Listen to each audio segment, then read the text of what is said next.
बिस्मिल्लाहिर्रहमानिर्रहीम व्यूअर्स अस्सलाम वालेकुम। उम्मीद करता हूँ आप सब खैरियत से होंगे।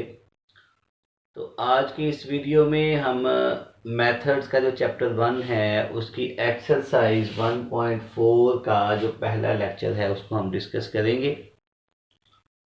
तो एक्सरसाइज 1.4 जो है उसमें हम जो टॉपिक्स डिस्कस करेंगे उसमें सबसे पहला हमारे पास है लॉगरिथमिक फंक्शन। तो व्यूअर्स मैं आपको बताता चलूँ कि इस टॉपिक में हम देखेंगे कि एक कॉम्प्लेक्स नंबर का अगर हमने लॉगरिथम लेना हो तो वो कैसे बिहेव होगा।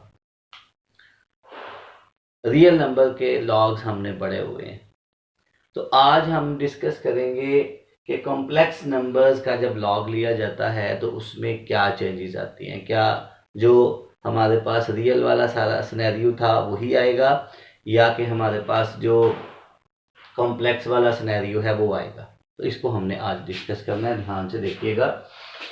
सबसे पहले हम देखेंगे लॉगरिथम की डेफिनेशन। ये वही है जो आप लोगों ने इंटर में या मैट्रिकुलेशन में पढ़ी है।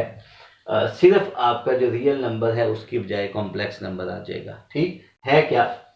z अगर कोई हमारे पास नॉन जीरो कोई कॉम्प्लेक्स नंबर है, ठीक, तो फॉर एनी कॉम्प्लेक्स नंबर हम कोई और ले लेते हैं ओमेगा, और अगर e raise to power omega is equal to z है, यानी अगर e की पावर में आपके पास कोई कॉम्प्लेक्स नंबर है equal to an other complex number आता है, तो फिर इस सूरत में आप कहोगे omega is called logarithm of z। फिर देख लें, अगर आपने e की पावर में कोई भी कॉम्प्लेक्स नंबर रखा है, जहां यहां मैंने उसका नाम रख लिया ओमेगा, अगर वो किसी और कॉम्प्लेक्स नंबर के इक्वल आता है तो इस सूरत में हम कहेंगे कि omega is called logarithm of Z. यही बात लिखी हुई है, ठीक। तो इसे हम फिर लॉग की शक्ल में कैसे लिखेंगे? Omega is equal to log of z, ठीक। यहां पे बेस जो है वो ई है। अच्छा, अब बेस ई है, ये हमने ऑलरेडी जो है वो जब हमने लॉज ऑफ लॉगरिथम पढ़े थे 9th-10th में, वहां भी हमने डिस्कस किया था कि ये बेस और एक्सपोनेंशियल जो दो फॉर्म्स होती हैं लॉग की, असल में वही है। तो ये एक्सपोनेंशियल फॉर्म है जिसमें आपको लॉग नजर नहीं आ रहा, और ये आपकी लॉगरिथमिक फॉर्म है, ठीक। अच्छा, तो फिर देखिएगा, अब ध्यान से यहां देखिएगा कि आपको पता है कि ई की पावर कुछ भी रख लें, ई की पावर कुछ भी रख लें, ये कभी भी जीरो नहीं आता। यानी ये कभी भी जीरो नहीं आता। ये वाला एक्सपोनेंशियल फंक्शन है, कभी भी जीरो नहीं आएगा। अगर ये जीरो नहीं आता इसका मतलब है ये z कभी जीरो नहीं हो सकता। अब देखिएगा यही बात, इसको वो कहता है the complex number zero has no logarithm. क्या मतलब? ये कभी जीरो नहीं आ सकता। अगर ये जीरो नहीं आ सकता इसका मतलब z की वैल्यू कभी जीरो नहीं आ सकती। अगर z की वैल्यू जीरो नहीं आ सकती, इसी को अप्लाई करते हैं, ये वही फॉर्म है ना, ये एक्सपोनेंशियल फॉर्म है, ये लॉगरिथमिक फॉर्म है। इसका मतलब ये हुआ कि ये कभी भी जीरो नहीं हो सकता। अगर जीरो नहीं हो सकता तो इससे हम ये मतलब ले सकते हैं कि कभी भी कोई नंबर अगर जीरो हो ना, उसका लॉगरिथम एग्जिस्ट नहीं करेगा, ठीक। यही बात मैंने नोट की शक्ल में लिखी हुई है। The complex number zero has no logarithm, यानी जीरो का लॉगरिथम है ही नहीं। उसकी वजह ये है, क्यों?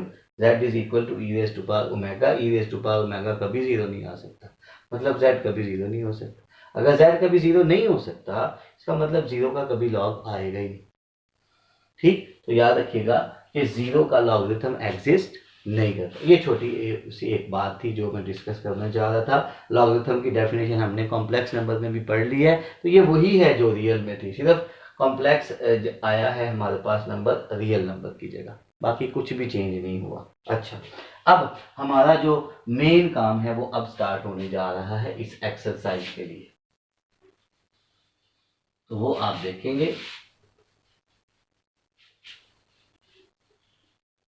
यहां मैं एक फॉर्मूला लिखने जा रहा हूं। वो फार्मूला हमारे पास है if z is any complex number, then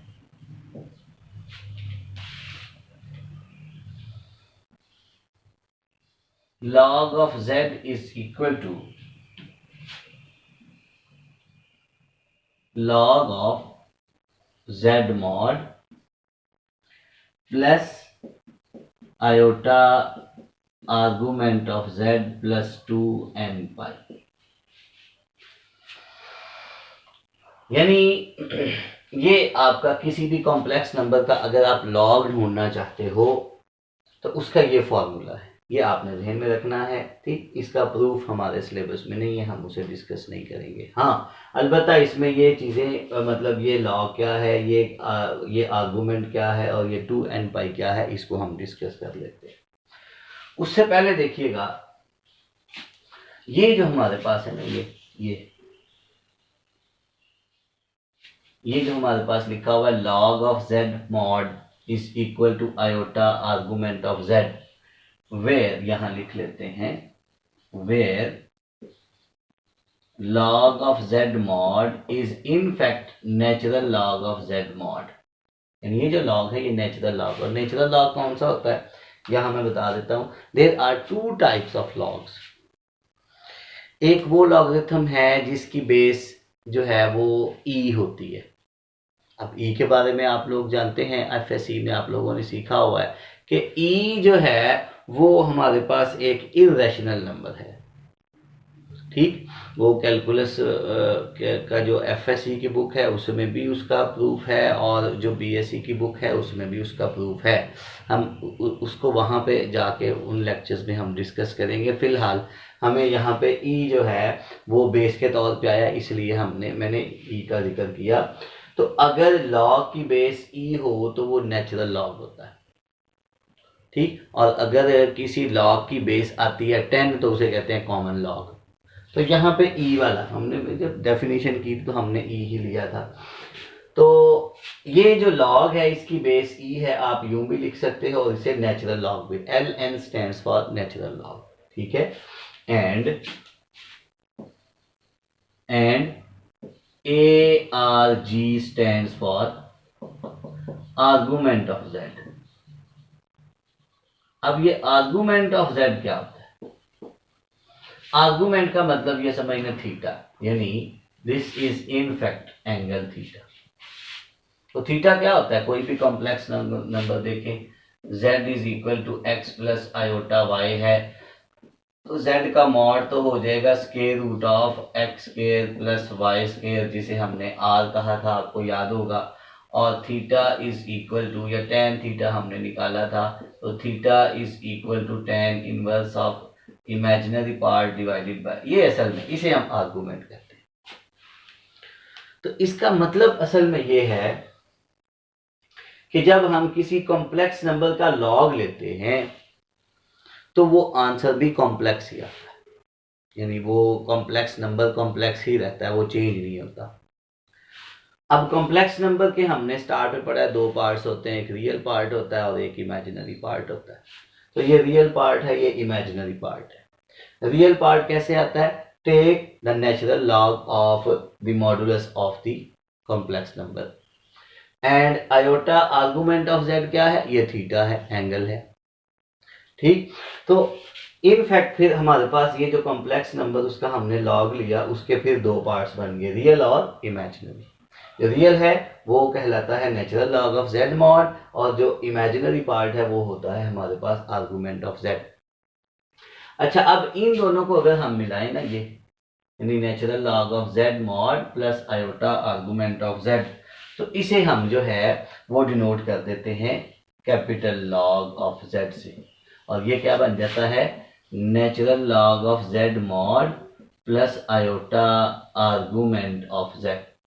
and this log जो स्टार्ट हम करते हैं कैपिटल L से, ठीक, इसे हम कहते हैं इज कॉल्ड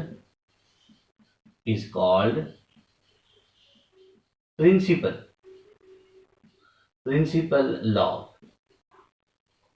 ठीक है, अब ये जो हमारे पास है ना, कैपिटल लॉग से जो स्टार्ट हो रहा है, ये कैपिटल एल से जो लॉग स्टार्ट हो रहा है ना, वो कहलाता है प्रिंसिपल लॉग। और जो स्मॉल से कहलाता है ना, जो स्मॉल से शुरू होता है, ठीक, इसे आप, इसका कोई स्पेसिफिक नेम नहीं है, इसे आप जस्ट लॉग कहते हैं। लेकिन अब इन दोनों में फर्क देखिएगा क्या है। अब देखिएगा, इसका नाम हमने रख लिया है क्या भला, प्रिंसिपल लॉग, यानी कैपिटल लॉग ऑफ जेड, ठीक। यानी हमारे पास जो है वो स्मॉल एल से स्टार्ट होने वाला जो लॉग है, that is in fact principal log of z plus 2n pi, ठीक है। ये इनफैक्ट फर्क है। तो प्रिंसिपल लॉ का मतलब है इसकी वैल्यू जो है वो रिस्ट्रिक्ट कर दी जाती है, एक समझ लें जो रोटेशन होती है ना एक, उसमें रिस्ट्रिक्ट कर दी जाती है, वो प्रिंसिपल बन जाता है, ठीक। अगर हम उसको रिस्ट्रिक्ट नहीं करते, आपको पता है साइन और कॉस जो है ये सारे के सारे जो फंक्शंस हैं, साइन कॉस टेन 6 के 6, ये पीरियोडिक फंक्शंस हैं, हर पीरियड के बाद इनकी वैल्यू रिपीट होती है। इस वजह से अगर उसे जनरलाइज कर लेते हैं, यानी 2n पाई उसमें ऐड कर देते हैं, वैल्यूज आप रिपीट करते जाते हो 2n पाई ऐड करके, हर रोटेशन आप ऐड करोगे तो आपके पास वैल्यू जो है वो सेम आ जाएगी। उस सूरत में जो लॉग की वैल्यू है उसे हम कहेंगे लॉग, ठीक। लेकिन अगर आप स्पेसिफाई कर देते हो, यहाँ पे मैं स्पेसिफाई कर देता हूँ कि जो थीटा होता है ना, थीटा जो एंगल है थीटा, ये लाइज होता है in between pi and minus pi, ठीक है, इक्वल। तो ये असल में जब आप स्पेसिफाई कर देते हो ना, तो फिर वो प्रिंसिपल लॉग हो जाता है। अगर आप उसे स्पेसिफाई नहीं करते हो तो फिर वो आपके पास जनरल लॉग होता है। तो फिर जनरल लॉग जो है वो इनफैक्ट क्या होता है, प्रिंसिपल लॉग प्लस 2n पाई। n जो है वो इंटीजर्स है आपके पास, ठीक। यहाँ आप मेंशन कर सकते हैं n belongs to integers z से। अच्छा, तो यहाँ अब क्लियर हो गया कि मतलब अब ये हमें ढूंढना आता है कि z का मॉड क्या है, और आर्गुमेंट भी ढूंढना आता है, और फर्दर हमने जब एंगल ढूंढते हैं tan इनवर्स, उसमें फिर हमें डिस्कस करना पड़ता है कि ये किस क्वाड्रेंट में, यानी रेफरेंस एंगल भी हम जाके देखते हैं। तो फिर जो हमारे रिजल्ट्स हैं वो हम इधर लिख लेते हैं, सो दैट एक्सरसाइज में हमारे पास जो है वो प्रॉपरली यूटिलाइज हो सके। तो देखिएगा फिर जो रिजल्ट्स हम लिखने जा रहे हैं।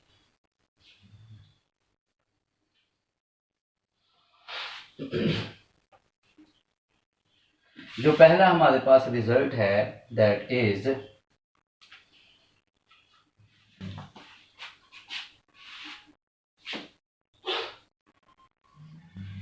log of z is equal to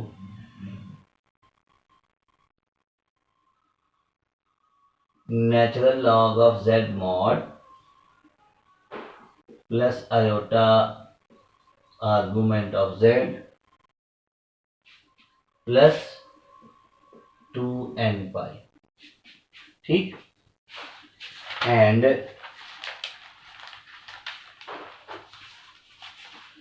principal log of z is equal to natural log of z mod plus iota argument of z, ठीक। यानी इसे आप यूं भी लिख सकते हो कि principal log of z plus iota plus 2n pi, ठीक। ये आपके पास जनरल रिजल्ट्स हैं, इनमें से जो मैक्सिमम यूज होगा वो यही होगा, ठीक। वो मैं मतलब इसे बोल्ड फेस कर देता हूँ, ये यूज होगा मैक्सिमम। तो इन्हें एक दफ़ा फार्मूलाज को रिव्यू कर लें, सो दैट हम एक्सरसाइज को जो है वो देख सकें। रिव्यू कर लें एक दफ़ा।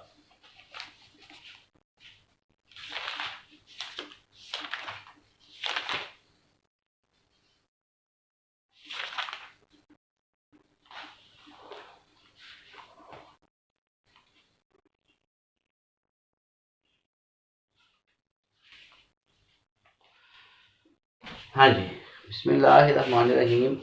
तो एक्सरसाइज 1.4 पे हम पहुंच गए हैं, और इसका जो क्वेश्चन नंबर 1 है उसमें कहते हैं प्रूव दैट,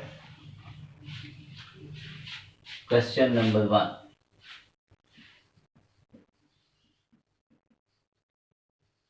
इसका सबसे पहले पहला पार्ट ही करते हैं सो दैट स्मूथनेस आ जाए। तो हमने प्रूव करना है principal log of iota is equal to pi by 2 iota, ये हमने प्रूव करना है। ठीक, तो देखिएगा हम इसकी फिर लेफ्ट हैंड साइड ले लेते हैं। Left hand side that is equal to principal log of iota. अब देखें, इसे मैं लिख सकता हूं principal log of 0 plus iota. Complex number है ना, अगर इमेजिनरी पार्ट है, रियल नहीं है, तो ये इनफैक्ट प्योर इमेजिनरी है। अब ये प्रिंसिपल लॉग है, तो प्रिंसिपल लॉग का ये फॉर्मूला है, क्या होगा भला? Natural log of z mod plus iota argument of z। अब principal log of natural log of z mod क्या होगा?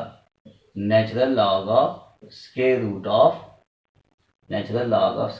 Of 0 square plus 1 square plus iota argument of z क्या होता है जी?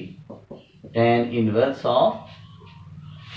इनवर्स ऑफ इमेजिनरी पार्ट इसका 1 और real part इसका हमारे पास है 0। ये बन जाएगा नेचुरल लॉग ऑफ 0 प्लस 1 का square root 1 plus iota tan inverse of infinity. ठीक है, समथिंग ओवर 0 इन्फिनिटी। ये मैं एक वीडियो बनाऊंगा कि समथिंग ओवर 0 इन्फिनिटी क्यों होता है, ये इसे अनडिटरमिन्ड फॉर्म क्यों कहते हैं, अनडिफाइंड क्यों होता है। बहरहाल नेचुरल लॉग ऑफ 1 जो है वो 0 होता है। कोई भी नंबर जो है ना वो e से जो छोटा होगा ना उसका नेचुरल लॉग एग्जिस्ट नहीं करेगा, क्योंकि नेचुरल लॉग ऑफ e 1 होता है। अच्छा, प्लस ये iota tan inverse of infinity होता है पाई बाई 2 90। tan जो है ना वो 90 पे अनडिफाइंड हो जाता है, 90 पे जाके। क्यों? 90 tan होता है साइन ओवर कॉस, ठीक है, cos 90 अनडिफाइंड हो जाता है। ठीक, इस वजह से cos 90 0 हो जाता है, समथिंग ओवर 0 अनडिफाइंड हो जाता है। तो ये हमारे पास आ गया फिर पाई बाई 2 आयोटा। तो यही हमारी राइट हैंड साइड है। तो how much simple this question is. यहाँ पे एक और फॉर्मूला मैं बताना चाहूँगा कि ये जो z मॉड है ये सभी को पता है, square root of x square plus y square, और आर्गूमेंट ऑफ z ये असल में थीटा होता है, ये tan inverse of y by x। ठीक, ये इनफैक्ट हमने r पढ़ा हुआ है और ये हमने पहले थीटा पढ़ा हुआ है। सही, तो मतलब चीज़ें वही हैं, सिर्फ उसने नाम जो है वो नए रख दिए। अच्छा, मेरा ख्याल है ये मुश्किल नहीं है, इसे इरेज कर देना चाहिए। हम एक और इसका पार्ट जो है वो लेके चलते हैं जो थोड़ा सा टेक्निकल हो। ठीक, तो ये मैं इरेज करने जा रहा हूँ।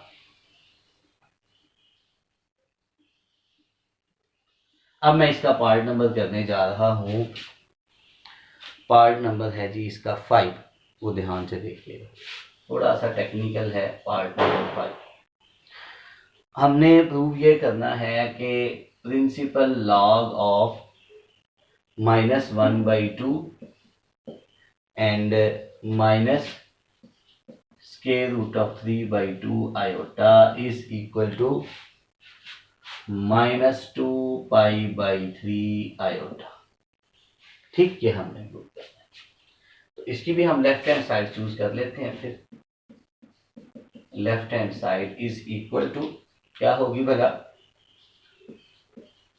Principal log of -1/2 minus square root of 3/2 iota. ये ना जो बुक आ रही है ना नई वाली, उसके ऊपर ये स्टेटमेंट आप ठीक कर लें। बुक के ऊपर ना सिर्फ 3/2 लिखा हुआ है, वो इनफैक्ट स्क्वायर रूट ऑफ 3/2 होना चाहिए। ठीक, आप जिसकी बुक पे ठीक है वो ओके है, जिसकी बुक पे ठीक नहीं है उसे ठीक कर लें आप। ठीक, ये बुक पे ना स्क्वायर 3/2 लिखा हुआ, तो इनफैक्ट ये स्क्वायर रूट ऑफ 3/2। बहरहाल प्रिंसिपल लॉग ऑफ z, सबसे पहले हम इसकी डेफिनेशन लिखते हैं, that is natural log of z mod plus iota argument of z। ठीक, अच्छा, ये बन गया फिर natural log of square root of, हाँ जी चेक करिएगा, -1/2 का स्क्वायर मतलब रियल का स्क्वायर प्लस इमेजिनरी है माइनस स्क्वायर रूट ऑफ 3/2 का स्क्वायर। डन। अच्छा, plus iota, argument of z क्या है भला, tan inverse of imaginary part divided by real part. ठीक, इमेजिनरी पार्ट ये है, रियल पार्ट हमारे पास ये बन जाएगा फिर natural log of square root of 1/4 plus 3/4 plus iota. देखिए ये जो 2 है इस 2 से कट हो जाएगा, माइनस माइनस से कट हो जाएगा, डन। तो ये हमारे पास बनेगा फिर tan inverse of square root of 3। अब उससे पहले आप ये चेक कर लें कि ये रियल भी नेगेटिव है, इमेजिनरी भी नेगेटिव है। तो हम यहाँ पे रेफरेंस जो है वो एंगल देखते हैं कि किस क्वाड्रेंट में आता है। पहले क्वाड्रेंट में दोनों पॉजिटिव होते हैं, यानी रियल भी पॉजिटिव इमेजिनरी भी पॉजिटिव। सेकंड में real negative imaginary positive. Third में रियल भी नेगेटिव इमेजिनरी भी पॉजिटिव। दूसरी बात ये हमारा बन रहा है, ये ठीक, ये हमारा बन रहा है। यहाँ पे ये कॉम्प्लेक्स नंबर लाई कर रहा है, क्यों, इसका रियल भी नेगेटिव है, इमेजिनरी भी नेगेटिव है। ठीक, अच्छा, अब थर्ड क्वाड्रेंट में हमारे पास जो एंगल है, अच्छा पहले में तो थीटा थीटा ही रहता है, दूसरे में क्या हो जाता है पाई माइनस थीटा, और यहाँ तीसरे में क्या हो जाता है पाई प्लस थीटा या फिर थीटा माइनस पाई। ये दोनों हैं जो मतलब जिसके अकॉर्डिंगली उसने किया हुआ होगा, हम उसी के साथ चलेंगे। ठीक, अच्छा ये चीजें हम डिस्कस कर चुके हैं। ठीक, सो ये हमारे पास बना natural log of square root of, देखें 4 एलसीएम, तो 3 + 1 4/4 आ गया 1। ठीक, plus iota tan inverse of square root of 3 की वैल्यू ये होती है π/3। ठीक, अब ये हमने क्योंकि रियल और इमेजिनरी दोनों नेगेटिव है, थर्ड क्वाड्रेंट में जाना है, तो थर्ड क्वाड्रेंट में जाने के लिए या तो थीटा में से पाई माइनस कर दें या पाई में थीटा ऐड कर दें। तो मेरे इस क्वेश्चन के अकॉर्डिंगली उसने पाई को माइनस किया होगा थीटा में से। ठीक, यानी उसने ये रूल यूज किया है, ये उसने यूज नहीं किया। आप ये भी कर सकते हैं, गलत नहीं हो। ठीक, अच्छा उसकी मैं एग्जांपल देखें। लेट्स से मैं इस एंगल पे पहुंचना चाहता हूँ, इस ये यहाँ पे कोई एंगल है, मैं इस पे पहुंचना चाहता हूँ। एक तरीका ये है, आप काउंटर क्लॉकवाइज आए, एक तरीका ये है आप यहाँ से काउंटर क्लॉकवाइज आए। ठीक, एंगल जो है 180 से बड़ा होगा। दूसरा तरीका ये है, यहाँ से आपको नजदीक लग रहा है ना, ठीक है, तो यहाँ से नजदीक लग रहा है, आप अगर क्लॉकवाइज, एंगल होगा नेगेटिव बट आपको नजदीक पड़ जाएगा, इस वजह से उसने ये लिया। क्यों, मैथमेटिक्स की डेफिनेशन है mathematics is an education of simplification, इस वजह से उसने ये मतलब काउंटर क्लॉकवाइज आया, इस वजह से हमने पाई माइनस कर दिया। तो ये फिर बन गया नेचुरल लॉग ऑफ 1 0 होता है, प्लस आयोटा π/3 3 एलसीएम आ जाएगा, और ये आ जाएगा पाई माइनस 3 पाई। ठीक, तो ये अल्टीमेटली आ जाएगा हमारे पास -2 π/3 which is exactly our right hand side. I am going to repeat that. आसान सा लेक्चर है आज का, यहीं पे मैं इसको वाइंड अप करूंगा। इंशाल्लाह बाकी इंशाल्लाह हम अगले लेक्चर में सारी चीज़ें डिस्कस करेंगे। तो हमें इस कॉम्प्लेक्स नंबर का प्रिंसिपल लॉ प्रूव करना है कि इसके इक्वल आता है, सही। तो प्रिंसिपल लॉ का फॉर्मूला हमें आना चाहिए, वो हमने अलग से लिखा हुआ है। तो principal log of any complex number is natural log of the mod of the complex number plus iota argument of z। अब मॉड ऑफ कॉम्प्लेक्स नंबर सबको ढूंढना आता है, plus iota tan inverse of argument of z, in fact theta होता है, theta होता है tan inverse of imaginary over real, ये हमने रख दिया। अब कॉम्प्लेक्स नंबर थर्ड क्वाड्रेंट में आता है, तो उसके अकॉर्डिंगली हमने थीटा की वैल्यू निकाल के इसमें हमने उसमें से थीटा माइनस कर दिया। ठीक, थीटा प्लस भी कर सकते हैं, जैसा कि मैंने आपको बताया, जो रिक्वायरमेंट है आपने उसके मुताबिक चलना। अच्छा, अब लॉग ऑफ 1 जो है वो 0 होता है। ठीक, अब π/3 में से आप पाई माइनस करेंगे तो ये -2 π/3 और साथ आयोटा में सी है। ठीक, तो ये आपकी राइट हैंड साइड है। हो आपने अंडरस्टैंड किया होगा। ठीक, आज का लेक्चर बहुत आसान था, छोटा सा लेक्चर था। तो इंशाल्लाह अगले लेक्चर में हम कुछ ज़्यादा कवर करेंगे, कुछ नई चीज़ें पढ़ेंगे। ठीक, तो खुश रहें, दुआओं में याद रखें, और मेरा चैनल लाजमी सब्सक्राइब कर दें। ठीक, आप लोगों से रिक्वेस्ट है। अल्लाह हाफिज़।